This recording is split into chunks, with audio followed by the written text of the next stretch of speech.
Hello dear student, welcome my channel Class with MD Tutor. ପିଲାମାନେ ତୁମ ଇତିହାସ ବହିର ପ୍ରଥମ ଅଧ୍ୟାୟ ନୂତନ ଶକ୍ତିର ଅଭ୍ୟୁଦାନ ବିଷୟର ପ୍ରଥମ ନମ୍ବରର ପ୍ରଶ୍ନାବଳୀର ଉତ୍ତର ଦେଖ। ଅଧିକାଂଶ ମଧ୍ୟଯୁଗୀୟ ଲେଖକ କବି ବା ଐତିହାସିକ ମାନଙ୍କର ମୂଳ ଲେଖା କାହିଁକି ହସ୍ତଗତ ହୋଇପାରି ନାହିଁ? ମଧ୍ୟଯୁଗରେ ଛାପାଖାନା ନଥିବାରୁ ସେମାନଙ୍କର ପାଣ୍ଡୁଲିପି ବା ମୂଳ ଲେଖା ମୁଦ୍ରିତ ହୋଇପାରି ନଥିଲା। ଜଣଙ୍କ ପାଣ୍ଡୁଲିପିକୁ ଦେଖି ଅନ୍ୟ ଜଣେ ଲେଖୁଥିଲେ। ମୂଳ ଲେଖାକୁ ଅନୁସରଣ କଲାବେଳେ ଅଧିକାଂଶ ଅକ୍ଷରରେ ପରିବର୍ତ୍ତନ ହେଉଥିଲା। ଅନେକ ସମୟରେ ଅନୁସରଣ କରୁଥିବା ବ୍ୟକ୍ତି ତାଙ୍କ ମନରୁ ଧାଡ଼ିଏ ଦୁଇ ଧାଡ଼ି ତଥ୍ୟ ଲେଖି ଦେଉଥିଲେ। ଏହାଦ୍ୱାରା ନୂତନ ଲେଖାର ପ୍ରମାଦ ରହିଯାଉଥିଲା। ଐତିହାସିକମାନେ ବହୁ ଗ୍ରନ୍ଥ ତଥା ନଥି ଅଭିଲେଖରୁ ସଂଗ୍ରହ କରନ୍ତି, ସେଗୁଡ଼ିକୁ ଅଧ୍ୟୟନ କରି ଇତିହାସ ରଚନା କରିଥାନ୍ତି। ମାତ୍ର ଅଧିକାଂଶ ସମୟରେ ବହୁମୂଲ୍ୟ ତଥ୍ୟ ସମ୍ମିଳିତ ନଥିପତ୍ରକୁ ଉଇ ଖାଇଦେବାର ଭୟ ଥାଏ। ଏହି ସବୁ କାରଣରୁ ଅଧିକାଂଶ ମଧ୍ୟଯୁଗୀୟ ଲେଖକ କବି ବା ଐତିହାସିକ ମାନଙ୍କର ମୂଳ ଲେଖା ହସ୍ତଗତ ହୋଇପାରି ନାହିଁ।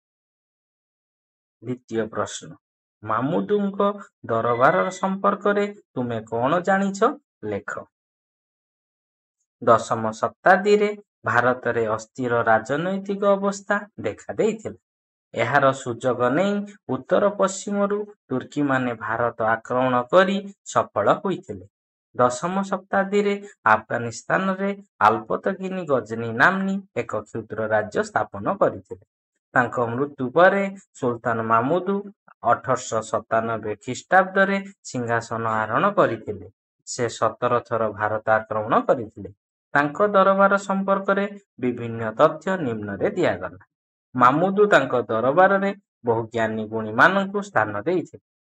ମାମୁଦୁଙ୍କ ଦରବାରକୁ ପାରସିକ କବି ଫିର୍ଦୋସୀ ଆସିଥିଲେ। ସେ ଶାହନାମା ନାମକ ଗ୍ରନ୍ଥ ରଚନା କରିଥିଲେ। ଆଲବେରୁଣି ନାମକ ଜଣେ ବିଦ୍ୱାନଙ୍କୁ ଭାରତରେ ଜ୍ଞାନ ଆହରଣ ପାଇଁ ମାମୁଦୁ ପ୍ରେରଣ କରିଥିଲେ। ସେ ଭାରତରେ ରହି ତହରିକ୍-ଇ-ହିନ୍ଦ ନାମକ ଏକ ସୁନ୍ଦର ପୁସ୍ତକ ରଚନା କରିଥିଲେ। ତୃତୀୟ ପ୍ରଶ୍ନ, ମହମ୍ମଦ ଘୋରୀଙ୍କ ଭାରତ ଆକ୍ରମଣ ସମ୍ପର୍କରେ ଲେଖ। ଆଫଗାନିସ୍ତାନରେ ଗଜନୀ ରାଜ୍ୟର ପତନ ପରେ ଘୋର ନାମକ ଏକ ରାଜ୍ୟ ପ୍ରତିଷ୍ଠିତ ହୋଇଥିଲା।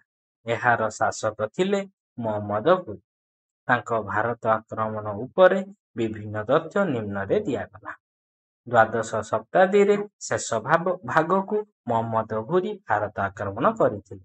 ଭାରତରୁ ଧନରତ୍ନ ନେବା ପାଇଁ ସେ ତତ୍ପର ଥିଲେ। 1175 ମସିହାରେ ସେ ସୁଲତାନ ଅଧିକାର କରି ଭାରତ ଆକ୍ରମଣର ପଥ ପ୍ରସ୍ତୁତ କରିଥିଲେ। ଘୋରୀ ପ୍ରଥମେ ସିନ୍ଧୁ ଓ ପଞ୍ଜାବ ଅଧିକାର କରି ଦିଲ୍ଲୀ ଆଡ଼କୁ ଅଗ୍ରସର ହେଲେ।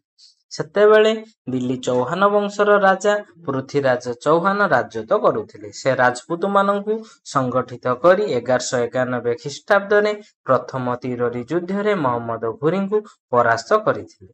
ପୁନର୍ବାର ମହମ୍ମଦ ଘୋରୀ 1192 ଖ୍ରୀଷ୍ଟାବ୍ଦରେ ଭାରତ ଆକ୍ରମଣ କଲେ। ସେ ଦ୍ୱିତୀୟ ତିରୋରୀ ଯୁଦ୍ଧ 1192 ଖ୍ରୀଷ୍ଟାବ୍ଦରେ ପୃଥ୍ୱୀରାଜଙ୍କୁ ପରାସ୍ତ କରି ଦିଲ୍ଲୀ ଅଧିକାର କଲେ। ଏହାପରେ ରାଜପୁତମାନଙ୍କୁ ଏକତ୍ରିତ କରି କନୌଜର ରାଜା ଜୟଚନ୍ଦ୍ର ମହମ୍ମଦ ଘୋରୀଙ୍କୁ ଚାନ୍ଦୁଆର ଯୁଦ୍ଧରେ ଭେଟିଥିଲେ, ମାତ୍ର ସେ ପରାଜିତ ହୋଇଥିଲେ। ବିଜୟୀ ଘୋରୀ ଭାରତକୁ ବିପୁଳ ଧନରତ୍ନ ନେଇଯାଇଥିଲେ। ଚତୁର୍ଥ ପ୍ରଶ୍ନ ଦେଖ। ଚୋଳମାନଙ୍କର ରାଜ୍ୟ ଶାସନ ବିଷୟରେ ସମ୍ପର୍କରେ ଆଲୋଚନା କର। ଦଶମ ଶତାବ୍ଦୀରେ ଦକ୍ଷିଣ ଭାରତରେ ଚୋଳ ରାଜ୍ୟ ସୃଷ୍ଟି ହୋଇଥିଲା। ଏହାର ରାଜା ପ୍ରଥମ ରାଜରାଜ 985 ଖ୍ରୀଷ୍ଟାବ୍ଦରେ ସିଂହାସନ ଆରୋହଣ କରି ଓ ପରେ ବିଭିନ୍ନ ରାଜ୍ୟ ଜୟ କରି ବିଶାଳ ସାମ୍ରାଜ୍ୟ ସୃଷ୍ଟି କରିଥିଲେ। ତାଙ୍କ ପରେ ରାଜେନ୍ଦ୍ର ଚୋଳ 1012 ଖ୍ରୀଷ୍ଟାବ୍ଦରେ ଓ ପରେ ତାଙ୍କର ଉତ୍ତରାଧିକାରୀମାନେ ଚୋଳ ରାଜ୍ୟ ଶାସନ କରିଥିଲେ।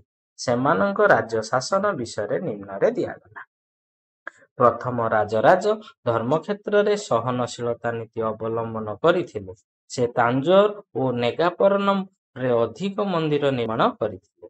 ସମୁଦ୍ର ପଥରେ ପଶ୍ଚିମ ଏସିଆକୁ ବିଭିନ୍ନ ଦ୍ରବ୍ୟ ପଠାଇ ନିଜ ରାଜ୍ୟକୁ ସମୃଦ୍ଧ କରିଥିଲେ।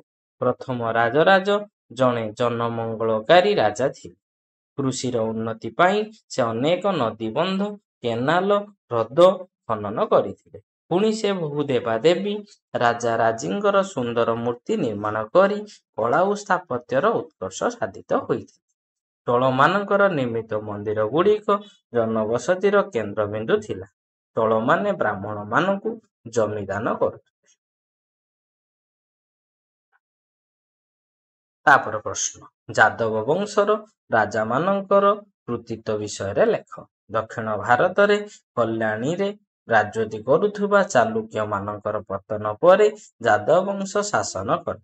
ଏହାର କୃତିତ୍ୱ ହେଲା ଯାଦବମାନେ ଦେବଗିରିରେ ରାଜଧାନୀ ସ୍ଥାପିତ କରିଥିଲେ। ଭିଲିମା ଏହି ବଂଶର ଜଣେ ପ୍ରସିଦ୍ଧ ରାଜା ଥିଲେ। ଭିଲିମାଙ୍କ ପରେ ତାଙ୍କର ପୁତ୍ର ଜୟତ୍ରପାଳ ଯାଦବ ବଂଶର ରାଜା ହେଲେ। ସେ ଯୁଦ୍ଧ ଓ ରାଜ୍ୟ ଜୟ ମାଧ୍ୟମରେ ନିଜ ସାମ୍ରାଜ୍ୟ ବିସ୍ତାର କରିଥିଲେ। ରାମଚନ୍ଦ୍ର ଦେବ ଯାଦବ ବଂଶର ଶକ୍ତିଶାଳୀ ରାଜା ଥିଲେ। ତାଙ୍କ ଶାସନ ସମୟରେ ଦିଲ୍ଲୀ ସୁଲତାନ ଆଲାଉଦ୍ଦିନ ଖିଲଜୀ ଦେବଗିରି ଆକ୍ରମଣ କରି ବହୁ ଧନରତ୍ନ ଲୁଣ୍ଠନ କଲେ। ତାଙ୍କ ପରେ ଶଙ୍କର ଦେବ ଓ ହରପାଳ ଦେବ ଶାସନ କରିଥିଲେ। ଚତୁର୍ଦ୍ଦଶ ଶତାବ୍ଦୀରେ ଯାଦବ ବଂଶର ପତନ ଘଟିଥିଲା। ତାପରେ ପ୍ରଶ୍ନ, ପ୍ରଥମ ଜନ୍ମେଜୟଙ୍କର କୃତିତ୍ୱ ସମ୍ପର୍କରେ ଆଲୋଚନା କର। ସୋମବଂଶ ତଥା କେଶରୀ ବଂଶର ଶାସକ ପ୍ରଥମ ଜନ୍ମେଜୟ 882 ଖ୍ରୀଷ୍ଟାବ୍ଦରେ ସିଂହାସନ ଆରୋହଣ କରିଥିଲେ। ସେ ଭଞ୍ଜ ବଂଶର ରାଜା ରଣଭଞ୍ଜ ଦେବଙ୍କୁ ପରାସ୍ତ କରିଥିଲେ। ସେ କୁଳଛୁରୀମାନଙ୍କୁ ମଧ୍ୟ ପରାସ୍ତ କରିଥିଲେ। ସେ ନିଜକୁ ପରମେଶ୍ୱର, ପରମ ଭଟ୍ଟାରକ ଏବଂ ତ୍ରିକଳାଙ୍ଗଧିପତି ଆଦି ଉପାଧିରେ ଭୂଷିତ କରିଥିଲେ। ସୁବର୍ଣ୍ଣପୁର ତାଙ୍କର ରାଜ୍ୟର ରାଜଧାନୀ ଥିଲା। ତାପରେ ପ୍ରଶ୍ନ, ସୋମବଂଶୀମାନଙ୍କର ସାଂସ୍କୃତିକ କୃତିତ୍ୱମାନ ଉଲ୍ଲେଖ କର। ସୋମବଂଶୀମାନଙ୍କର ସାଂସ୍କୃତିକ କୃତିତ୍ୱ ଉଚ୍ଚକୋଟୀର ଥିଲା। ସେମାନଙ୍କର ମନ୍ଦିର ନିର୍ମାଣ ଶୈଳୀ ଅତି ସୁନ୍ଦର ଥିଲା। ଭୁବନେଶ୍ୱରର ଲିଙ୍ଗରାଜ ମନ୍ଦିର, ମୁକ୍ତେଶ୍ୱର ମନ୍ଦିର, ରାଜରାଣୀ ମନ୍ଦିର ଏବଂ ଚଣ୍ଡିଖୋଲ ମହାବିନାୟକ ମନ୍ଦିର ଆଦି ସୋମବଂଶୀମାନଙ୍କର ପ୍ରମୁଖ କୀର୍ତ୍ତି ଅଟେ। ଦ୍ୱିତୀୟ ଯଯାତିଙ୍କ ରାଜତ୍ୱ କାଳରେ ଲିଙ୍ଗରାଜ ମନ୍ଦିର ନିର୍ମିତ ହୋଇଥିଲା। ଏହି ମନ୍ଦିର ଉଚ୍ଚତା ପ୍ରାୟ 55 ମିଟର। ଦେଉଳ, ଜଗମୋହନ, ନାଟ ମନ୍ଦିର ଓ ଭୋଗମଣ୍ଡପ ସମଷ୍ଟିରେ ଏହି ମନ୍ଦିର ଗଠିତ। ମୁଖ୍ୟ ମନ୍ଦିରର ଚାରିପାଖରେ ଅନେକ ଗୁଡ଼ିଏ ଛୋଟ ଛୋଟ ମନ୍ଦିର ରହିଅଛି। ଲିଙ୍ଗରାଜ ମନ୍ଦିର କଳିଙ୍ଗ ସ୍ଥାପତ୍ୟର ସର୍ବଶ୍ରେଷ୍ଠ ନିଦର୍ଶନ ଅଟେ। ତାପରେ ପ୍ରଶ୍ନ, ଚୋଡ଼ଗଙ୍ଗ ଦେବଙ୍କ ରାଜ୍ୟଜୟ ସମ୍ବନ୍ଧରେ ଲେଖ। ଚୋଡ଼ଗଙ୍ଗ ଦେବ ସୋମବଂଶୀମାନଙ୍କର ଶେଷ ରାଜା କର୍ଣ୍ଣଦେବଙ୍କୁ ପରାସ୍ତ କରି 1110 ଖ୍ରୀଷ୍ଟାବ୍ଦରେ ଉତ୍କଳ ଅଧିକାର କରିଥିଲେ। ଏହାପରେ ସେ ବଙ୍ଗ ଆକ୍ରମଣ କରି ଆରଣ୍ୟ ଓ ରାଢ଼ ଅଞ୍ଚଳକୁ ନିଜ ଅଧୀନକୁ ଆଣିଥିଲେ। ସେ ମଧ୍ୟ ଦକ୍ଷିଣ ଭାରତରେ ଥିବା ବେଙ୍ଗୀ ରାଜ୍ୟକୁ ନିଜ ସାମ୍ରାଜ୍ୟଭୁକ୍ତ କରିଥିଲେ। ଏହିପରି ଚୋଡ଼ଗଙ୍ଗ ଦେବଙ୍କର ସାମ୍ରାଜ୍ୟ ଉତ୍ତରରେ ଗଙ୍ଗା ନଦୀ ଠାରୁ ଦକ୍ଷିଣରେ ଗୋଦାବରୀ ନଦୀ ପର୍ଯ୍ୟନ୍ତ ବିସ୍ତାର ଲାଭ କରିଥିଲା। ସେ ବାରଙ୍ଗ, କଟକ, ଚୌଦ୍ୱାର, ଯାଜପୁର ଓ ଅମରାବତୀ ଠାରେ ଦୁର୍ଗମାନ ନିର୍ମାଣ କରିଥିଲେ ବୋଲି ଐତିହାସିକମାନେ ବିଶ୍ୱାସ କରନ୍ତି। ସେ ଏକ ବିଶାଳ ସାମ୍ରାଜ୍ୟ ସୃଷ୍ଟି କରି ନିଜକୁ ମହାରାଜାଧିରାଜ, ତ୍ରିକଳାଙ୍ଗଧିପତି, ଶ୍ରୀଗଙ୍ଗ ଚୂଡ଼ାମଣି ଆଦି ଉପାଧିରେ ଭୂଷିତ କରିଥିଲେ। ପ୍ରଥମ ନରସିଂହ ଦେବଙ୍କର ରାଜ୍ୟ ଶାସନ ସମ୍ପର୍କରେ ସମ୍ୟକ ଧାରଣା ଦିଅ। ପ୍ରଥମ ନରସିଂହ ଦେବ ଜଣେ ସୁଶାସକ ଭାବେ ଖ୍ୟାତି ଅର୍ଜନ କରିଥିଲେ। ତାଙ୍କ ସମୟରେ ସାହିତ୍ୟ, କଳା ଓ ସ୍ଥାପତ୍ୟର ଚରମ ବିକାଶ ଘଟିଥିଲା। ସଂସ୍କୃତ ସାହିତ୍ୟରେ ତାଙ୍କର ଅଗାଧ ପାଣ୍ଡିତ୍ୟ ଥିଲା। ତାଙ୍କ ରାଜସଭାର ବିଶିଷ୍ଟ କବି ବିଦ୍ୟାଧର ଏକାବଳୀ ନାମକ ଏକ ପ୍ରସିଦ୍ଧ ଅଳଙ୍କାର ଶାସ୍ତ୍ର ରଚନା କରିଥିଲେ। ପ୍ରଥମ ନରସିଂହ ଦେବ କୋଣାର୍କର ପ୍ରସିଦ୍ଧ ସୂର୍ଯ୍ୟ ମନ୍ଦିର, ବାଲେଶ୍ୱର ଜିଲ୍ଲାର ରେମୁଣା ନିକଟସ୍ଥ କ୍ଷୀରଚୋରା ଗୋପୀନାଥ ମନ୍ଦିର ଓ ଭୁବନେଶ୍ୱରର ସଦାଶିବ ମଠ ନିର୍ମାଣ କରିଥିଲେ। ତାପରେ ପ୍ରଶ୍ନ, ପୁରୀର ଜଗନ୍ନାଥ ମନ୍ଦିରର ନିର୍ମାଣ ଶୈଳୀ ସମ୍ପର୍କରେ ଲେଖ। ଚୋଡ଼ଗଙ୍ଗ ଦେବଙ୍କର ଅମର କୀର୍ତ୍ତି ଜଗନ୍ନାଥ ମନ୍ଦିର କଳିଙ୍ଗ ସ୍ଥାପତ୍ୟର ଏକ ଯଥାର୍ଥ ନିଦର୍ଶନ ଅଟେ। ଏହା କାରୁକାର୍ଯ୍ୟ ଅତି ଉଚ୍ଚକୋଟୀର ଓ ରମଣୀୟ। ଏହାର ଉଚ୍ଚତା ପ୍ରାୟ 66 ମିଟର। ଏହି ମନ୍ଦିରଟି ମେଘନାଦ ପାଚେରୀ ନାମକ ଏକ ବିରାଟ ପ୍ରାଚୀର ଦ୍ୱାରା ପରିବେଷ୍ଟିତ। ଏହି ମନ୍ଦିରକୁ ପ୍ରବେଶ କରିବା ପାଇଁ ଚାରି ଦିଗରେ 4 ଗୋଟି ପ୍ରବେଶ ଦ୍ୱାର ରହିଅଛି। ମନ୍ଦିରର ପୂର୍ବ ଦ୍ୱାର ସମ୍ମୁଖରେ 12 ମିଟର ଉଚ୍ଚତା ବିଶିଷ୍ଟ ଏକ ଅରୁଣ ସ୍ତମ୍ଭ ରହିଅଛି।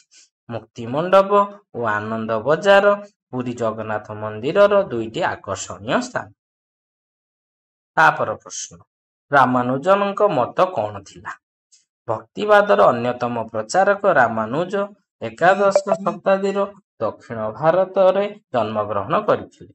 ସେ ଈଶ୍ୱରଙ୍କ ନିକଟରେ ନିଜକୁ ସମ୍ପୂର୍ଣ୍ଣ ରୂପେ ସମର୍ପଣ କରିବା ପାଇଁ ଉପଦେଶ ଦେଇଥିଲେ। ପ୍ରେମ ଓ ଭକ୍ତି ଦ୍ୱାରା ଈଶ୍ୱର ମିଳିପାରିବେ ବୋଲି ସେ କହୁଥିଲେ। ଜ୍ଞାନ ଅପେକ୍ଷା ଭକ୍ତି ଈଶ୍ୱର ପ୍ରାପ୍ତିର ଶ୍ରେଷ୍ଠ ମାଧ୍ୟମ ବୋଲି ସେ ପ୍ରସାର କରିଥିଲେ। ତାଙ୍କ ମତରେ ମଣିଷ ଗୋଟିଏ ଜାତି, ସେଥିରେ ଉଚ୍ଚ ନୀଚର ସ୍ଥାନ ନାହିଁ। ତାଙ୍କର ଏହି ବାଣୀ ବହୁ ଲୋକଙ୍କୁ ପ୍ରଭାବିତ କରିଥିଲା।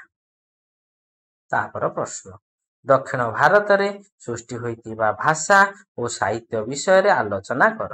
ମଧ୍ୟଯୁଗରେ ଦକ୍ଷିଣ ଭାରତରେ 2ଟି ଭାଷା ପ୍ରଚଳିତ ଥିଲା। ପ୍ରଥମଟି ଥିଲା ସଂସ୍କୃତ, ଅନ୍ୟଟି ଥିଲା ନୂତନ ଭାବେ ସୃଷ୍ଟି ହୋଇଥିବା ଆଞ୍ଚଳିକ ଭାଷା।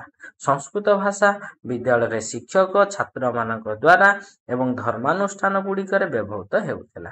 ପ୍ରଥମେ ଚୋଳ ରାଜ୍ୟରେ ଆଞ୍ଚଳିକ ଭାଷା ରୂପେ ତାମିଲି ଭାଷା ପ୍ରଚଳିତ ହୋଇଥିଲା ଏବଂ ତାପରେ ଆନ୍ଧ୍ରରେ ତେଲୁଗୁ ଓ ମହୀଶୂରରେ କନ୍ନଡ଼ ଭାଷା ସୃଷ୍ଟି ହୋଇଥିଲା। ଶେଷ ପ୍ରଶ୍ନଟି ଦେଖ। ମଧ୍ୟଯୁଗୀୟ ଓଡ଼ିଶାର ମନ୍ଦିର ସ୍ଥାପତ୍ୟ ବିଷୟରେ ଉଲ୍ଲେଖ କର। ମଧ୍ୟଯୁଗୀୟ ଓଡ଼ିଶାର ମନ୍ଦିର ସ୍ଥାପତ୍ୟ କ୍ଷେତ୍ରରେ ଉଲ୍ଲେଖନୀୟ ଉନ୍ନତି ଘଟିଥିଲା। ଓଡ଼ିଶାର ମନ୍ଦିର ଗୁଡ଼ିକ ଥିଲା କଳିଙ୍ଗ ସ୍ଥାପତ୍ୟର ଅନନ୍ୟ ପରିପ୍ରକାଶ। ପଥର ଉପରେ ପଥର ରଖି ମନ୍ଦିର ନିର୍ମିତ ହୋଇଥିଲା। ମୁଖ୍ୟ ମନ୍ଦିରକୁ ବଡ଼ କରାଯିବା ସହ ଜଗମୋହନ, ନାଟ ମନ୍ଦିର ଓ ଭୋଗ ମଣ୍ଡପ ନିର୍ମିତ ହୋଇଥିଲା। ପ୍ରତ୍ୟେକ ସ୍ଥାନରେ ମୁଖ୍ୟ ମନ୍ଦିର ଚାରିପଟେ ମନ୍ଦିର ବେଢ଼ା ଭିତରେ ଅନେକ ଛୋଟ ଛୋଟ ମନ୍ଦିର ନିର୍ମିତ ହୋଇଥିଲା। ପିଲାମାନେ, ତୁମର 1 ନମ୍ବରର ପ୍ରଶ୍ନ ଉତ୍ତର ସରିଯାଇଛି। 2 ନମ୍ବର ତଥା ଅନ୍ୟ ପ୍ରଶ୍ନର ଉତ୍ତର ଗୁଡ଼ିକ ଅନ୍ୟ ଭିଡ଼ିଓରେ ମୁଁ ତୁମକୁ ଦେବି।